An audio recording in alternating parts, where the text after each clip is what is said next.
Hello दोस्तों, Ajay sir की ई पाठशाला में आपका स्वागत है। आज हम यूपी बोर्ड क्लास 6 गणित विषय की इकाई 3 यानी पूर्णांक अभ्यास 3 ई के शेष बचे हुए प्रश्नों को सरल करेंगे। हमने इस इकाई के प्रश्न संख्या 1 और 2 सरल कर दिए थे। आइए अब हम प्रश्न संख्या 3 की तरफ चलते हैं। प्रश्न संख्या 3 को हम सरल करेंगे। प्रश्न संख्या 3 कह रहे हैं स्तंभ क और ख दिए गए हैं। स्तंभ मतलब इस तरीके से क और ये दूसरा वाला है ख।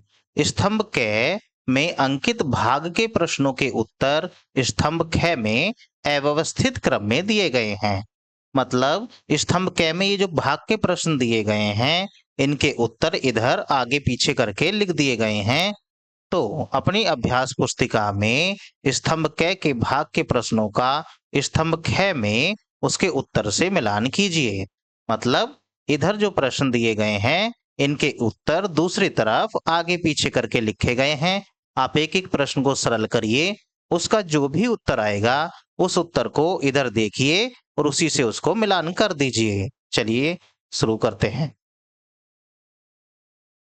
भाग के प्रश्नों को जब आप सरल करेंगे तो सबसे पहले चिन्हों का ही हिसाब लगाएंगे। चिन्ह यहाँ देखिए प्लस है, यहाँ चिन्ह प्लस है, दोनों चिन्ह हैं एक जैसे। इसका मतलब भाग करने पर चिन्ह तो आएगा प्लस का। अब 6 में जब 3 से भाग करेंगे तो 3 का पहाड़ा 6 में 2 बार चलता है। इसका मतलब इसे सरल करने पर आंसर आ जाएगा 2। अब यहाँ देखिए इस तरफ प्लस का 2 कहाँ है, वो है यहाँ पर।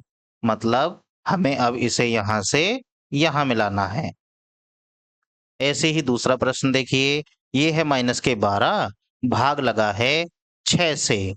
अब इसका चिन्ह है माइनस का, यहाँ चिन्ह है प्लस का, दोनों चिन्ह हैं अलग अलग। यानी कि जब भाग करेंगे तो चिन्ह तो आएगा माइनस का। अब 6 से जब 12 में भाग करेंगे तो आएगा 2। 6 दूनी होते हैं 12 यानी कि माइनस का 2। अब देखिए माइनस का 2 दूसरी तरफ कहाँ है, वो है यहाँ पर। आइए इस माइनस के 2 को यहां से मिला देते हैं। अगला प्रश्न देखिए, ये है 18, इसके सामने कोई चिन्ह नहीं है तो प्लस मानेंगे। ये है 6, इसके सामने माइनस लगा है तो ये माइनस का हो जाएगा। प्लस और माइनस की जब आपस में भाग करेंगे तो क्योंकि चिन्ह अलग अलग हैं तो चिन्ह तो आ जाएगा माइनस का। अब 6 का पहाड़ा 18 में चलता है 3 बार, 6 तिया होते हैं 18। मतलब इसे सरल करने पर आंसर -3 आएगा। अब -3 इधर ढूंढिए कहाँ है, वो है यहाँ पर। आइए इसको यहाँ मिलाइए। अगला प्रश्न देखिए, ये है -21 और ये है -7, बीच में लगा है भाग का चिन्ह। माइनस और माइनस दोनों माइनस के चिन्ह हैं, इसका मतलब सरल करेंगे जब इनको चिन्ह तो आ जाएगा प्लस का। अब 7 से जब 21 में भाग करेंगे तो 7 तिया होते हैं 21, मतलब प्लस के 3। प्लस के 3 कहाँ हैं, वो है यहाँ पर। मतलब इसको आप यहाँ से ऐसे मिलाएंगे। अगला प्रश्न देखते हैं। अगला प्रश्न में दे रखा है 24 भाग 4। मतलब 24 को 4 से भाग करना है। दोनों के चिन्ह हैं एक जैसे। जब चिन्ह एक जैसे हैं तो इसका मतलब भाग करने पर चिन्ह तो आएगा प्लस का। 4 से जब 24 में भाग करेंगे तो 4 छंग होते हैं 24, यानी कि आंसर आएगा 6, प्लस के 6। अब प्लस के 6 तो यहाँ ऊपर दे रखा है। अब हम इसे यहाँ से ऊपर मिला देंगे। चलिए आगे। अगला सवाल है -25 भाग -5। मतलब दोनों के चिन्ह है माइनस के, तो माइनस के चिन्ह होने की वजह से भाग करने के बाद जो आंसर आएगा उसका चिन्ह आएगा प्लस। 5 से जब 25 में भाग करेंगे, 5 पूरे होते हैं 25, मतलब 5 बार में भाग चला जाएगा। तो प्लस के 5 देखिए कहाँ पर है, वो तो यहाँ नीचे दे रखा है। तो आइए इसको यहाँ से मिला दीजिए। अब हमारे पास है -21 भाग किया गया है 3 से।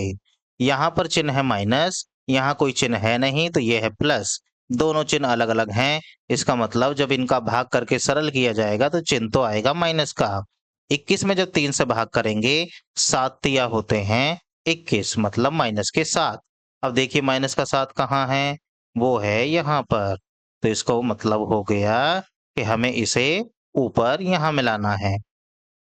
अब बचता है आखिरी प्रश्न, 28 को भाग करना है माइनस के 7 से। 28 के सामने कोई चिन्ह नहीं है तो ये प्लस माना जाएगा और भाग का चिन्ह लग के माइनस के 7। ये चिन्ह है प्लस का, ये चिन्ह है माइनस का, तो भाग करने के बाद चिन्ह तो देखिए आएगा माइनस का। अब 28 में जब 7 से भाग करेंगे मतलब 7 का पहाड़ा पढ़ेंगे, 28 में कितनी बार जाएगा, 7 चौक होते हैं 28 मतलब 4 बार जाएगा। कुल मिला के माइनस के 4 आया। अब माइनस का 4 तो हमारा यहाँ बैठा है। अब इसको नीचे से ऊपर माइनस के 4 पे जाके मिला दीजिए। इस तरीके से हमने इन सभी प्रश्नों का मिलान कर दिया है। आइए अगला प्रश्न देखें क्या है। प्रश्न संख्या 4। प्रश्न के प्रत्येक खंड के उत्तर के 4 विकल्प दिए गए हैं। मतलब एक प्रश्न दिया गया है, उस प्रश्न के 4 उत्तर दिए गए हैं।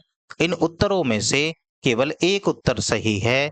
सही उत्तर अपनी अभ्यास पुस्तिका में लिखिए। देखिए कै माइनस के 36 को भाग करना है 9 से का चिन्ह है। ध्यान रखिएगा, जब हमसे केवल चिन्ह पूछा जा रहा है तो हमें भाग करने की कोई जरूरत नहीं है। देखिए यहाँ दिया गया है माइनस के 36, भाग का चिन्ह लगा के दिया गया है 9। अब मैंने आपको पहली वीडियो जब शुरू की थी तभी चिन्हों के बारे में बताया था। अगर दोनों चिन्ह एक जैसे हों तब तो चिन्ह आता है प्लस का, और अगर दोनों चिन्ह अलग अलग होंगे तब चिन्ह आएगा माइनस का। अब देखिए 36 के सामने लगा है माइनस और 9 के सामने कोई चिन्ह नहीं है तो इसे मानेंगे प्लस। तो ये चिन्ह प्लस का हुआ, ये चिन्ह हुआ माइनस का, तो दोनों चिन्ह तो अलग हो गए। अलग हो गए तो जब इसको सरल करके आंसर निकालेंगे तो चिन्ह आएगा माइनस का, और माइनस के चिन्ह को तो हम ऋणात्मक कहते हैं या ऋण कहते हैं। ध्यान रखिएगा। तो अब बताइए इसका चिन्ह कैसे आएगा। एक चिन्ह माइनस है, एक चिन्ह प्लस है, तो सरल करने पर आएगा माइनस, यानी कि ऋण। तो ऋण मतलब इसका 2 वाला खंड सही है। आइए ख खंड देखते हैं। यहाँ पर भी क्या पूछा है, 27 भाग माइनस के 3 का चिन्ह है। यहाँ भी चिन्ह पूछ रहे हैं। आइए केवल चिन्हों को देखना है, तो 27 भाग माइनस के 3 ऐसे ही बता दीजिए। इसका चिन्ह है प्लस, इसका चिन्ह है माइनस, क्योंकि दोनों चिन्ह अलग अलग हैं तो चिन्ह आंसर में आएगा ऋण यानी माइनस का। तो ये चिन्ह आएगा माइनस का। अगला देखते हैं। अगला है माइनस के 36 और भाग करके माइनस के 4 का चिन्ह है। यहाँ पर भी चिन्ह पूछा गया है। देखिए ये है माइनस का 36, भाग का निशान लग के लिखा है माइनस के 4। यहाँ भी माइनस है, यहाँ भी माइनस है, दोनों चिन्ह हो गए एक जैसे। जब चिन्ह एक जैसे होंगे तो हमेशा आंसर का चिन्ह धन आएगा, ये बात ध्यान रखिए। है इसमें भी चिन्ह पूछे हैं, मतलब 28 भाग 7। केवल चिन्ह देख लीजिए दोनों के, हल करने की इसे कोई भी आवश्यकता नहीं है। 28 का चिन्ह कुछ भी नहीं लग रहा तो प्लस है, 7 के सामने भी कोई चिन्ह नहीं लग रहा तो ये भी प्लस है। दोनों के चिन्ह हो गए एक जैसे, एक जैसे होने से ये चिन्ह बन गया धन। ध्यान रखिएगा। इस प्रकार हमने इस प्रश्नावली के सभी प्रश्नों को सरल कर लिया है। आशा करते हैं आपको ये सभी प्रश्न अच्छे से समझ आ गए होंगे। वीडियो को देखने के लिए आपका धन्यवाद। Thanks for watching.